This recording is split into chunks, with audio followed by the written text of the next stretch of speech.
सूरन जी ख़बर वञी इश्क वारनि खां पुछो नाग खाधनि जी ख़बर वञी नाग खाधनि खां पुछो अदा इश्क जे सूरन जी ख़बर वञी इश्क वारनि खां पुछो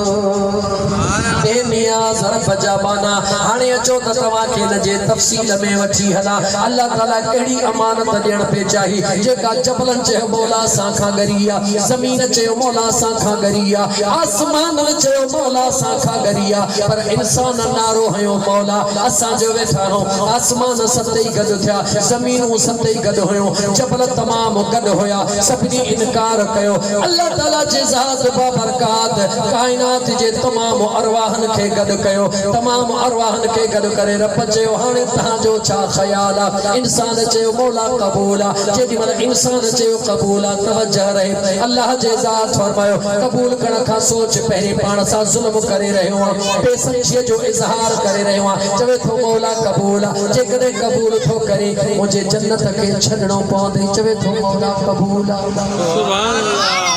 जे मुझी अमानत खणण थो चाहे हाफिज़ मोहम्मद असलम रब जो मुझी जन्नत छड़नी पवंदे चवे थो मौला क़बूल आहे हवा खां अलॻि थियणो पवंदे चवे थो मौला क़बूल आहे हे जन्नत जा मज़ा छॾी थो चवे थो मौला क़बूल आहे हेठि लाहे छॾींदो मई मौला क़बूल आहे चपलनि में रुलाईंदो मई मौला क़बूल आहे राति ॾींहुं रोईंदो मई मौला क़बूल आहे समय साल ताहूं कराईंदो मई चवे थो मौला क़बूल आहे ॿिए थो चवे मुंहिंजो करीम रब तूं जल्द में क़बूल करे वरिती आहे काती खड़ी बचड़े के कोहराईंदो में चवे थो मौला क़बूल आहे बचड़े के तो चवे तो के काती कबूल करनी पवंदी चवे थो मौला क़बूल आहे के तो रब चवे मिस्र जे बाज़ार में तोखे विकिरा कराईंदो में चवे थो मौला क़बूल आहे कूड़न दमड़न में विकिणाईंदो में चवे थो मौला क़बूल आहे के बेनियाज़ रब थो चवे मदीनो छॾण ते मजबूर कंदो में चवे थो मौला क़बूल आहे मक्के खां थींदो करबला में पहुचाईंदो में मौला क़बूल आहे हिकु हिकु बचड़ो करे वठंदो में मौला क़बूल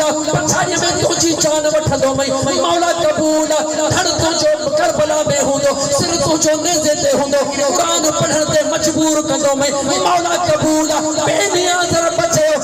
सभु कुझु तोखे क़बूल आहे त पोइ मां रब बि पोइते नथो हटां अॼु सभिनी मलाइकनि खां सजदो न करायां त मुंहिंजो बि रब नालो